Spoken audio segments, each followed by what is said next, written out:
Meu nome é Gustavo e hoje eu vou falar um pouco sobre o IFAM. Eu vou começar a falar um pouco da primeira parte e, consequentemente, a Laura e a Giovana vão falar sobre o restante do trabalho. Bom, o nosso grupo tinha como tema o IFAM, que é o Instituto do Patrimônio Histórico e Artístico Nacional. E para acrescentar ainda mais no nosso projeto, tivemos a oportunidade de realizar uma entrevista com Ciro Correia Lira, que possui anos de trabalho dentro do Instituto. Contudo, antes da entrevista ser realizada, o nosso grupo pesquisou a respeito da sua trajetória acadêmica e profissional, onde vimos que ele é um arquiteto de formação com especialização em conservação feita em Roma. Além de ter um doutorado pela Universidade Federal do Rio de Janeiro, foi professor da Universidade Federal do Paraná, a UFPR, e atuou por décadas com restauração e preservação do patrimônio histórico, principalmente sua trajetória no IFAM. Ou seja, trata-se de alguém que não só acompanhou, mas também participou ativamente da história do patrimônio cultural no Brasil. Por isso, entendemos que ouvir o Ciro seria uma oportunidade única para compreender melhor como o IFAM funciona por dentro e quais são os desafios e disputas que envolvem a preservação da memória no país. Eu sou a Giovana e eu vou dar continuidade no vídeo falando sobre como foi a nossa entrevista com ele. Na entrevista, ao perguntarmos o que levou o Ciro a trabalhar no patrimônio, ele conta que no início de sua carreira não tinha condições financeiras e que uma oportunidade de emprego com seu irmão em Curitiba foi a chave para tudo acontecer. Desde então, ele começou a crescer dentro do ramo, como, por exemplo, os pedidos para que ele abrisse uma firma e assim fez em 1969. Sua participação na restauração de da Fortaleza de Santa Cruz de Anhatomirim e sua relação com a estrutura do IFAM, que durou décadas.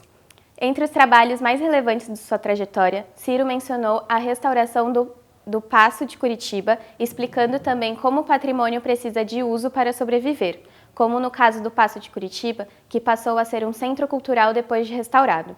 Além disso, também conversamos sobre os temas mais complexos, como o papel dos monumentos ligados à escravidão ou à opressão, onde ele também acreditava que essas obras devem ser preservadas como registro histórico, mesmo que representem um passado difícil, pois, se não forem preservadas, a referência acaba sumindo. Isso nos levou a refletir sobre como a memória é disputada e como os símbolos no espaço público têm significados diferentes para todos os grupos distintos. Ele ainda explicou que, por muito tempo, o IFAM se dedicava apenas ao patrimônio material, como edifícios e monumentos.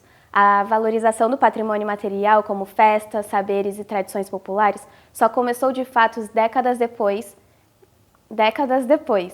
Para o Ciro, preservar o patrimônio material é muito diferente, já que esses tipos de manifestações podem desaparecer e que, neste caso, são as pessoas que fazem o patrimônio material existir. Após cerca de 30 anos de atuação, Ciro foi sucedido por Renato Sueiro, seu braço direito.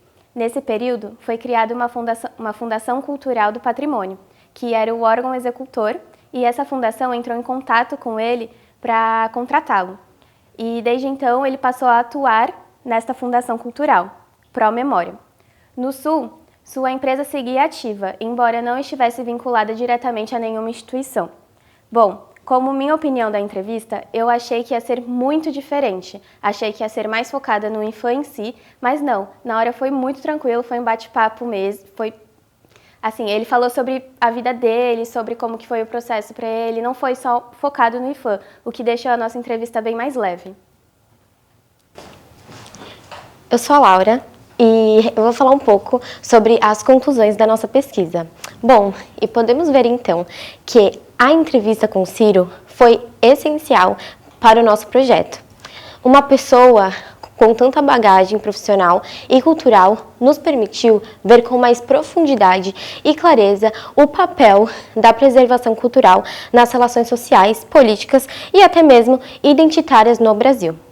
Seus anos de atuação dentro do Instituto do IFAM foi essencial para o nosso entendimento, visto que não foi apenas uma entrevista, e sim uma conversa e uma troca, podendo saber muito mais do que se encontra na internet, podendo escutar suas opiniões pessoais e suas vivências.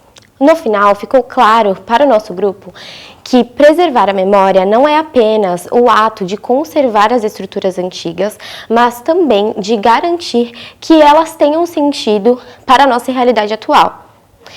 e que é importante mencionar que isso envolve escolhas, conflitos e muito trabalho coletivo.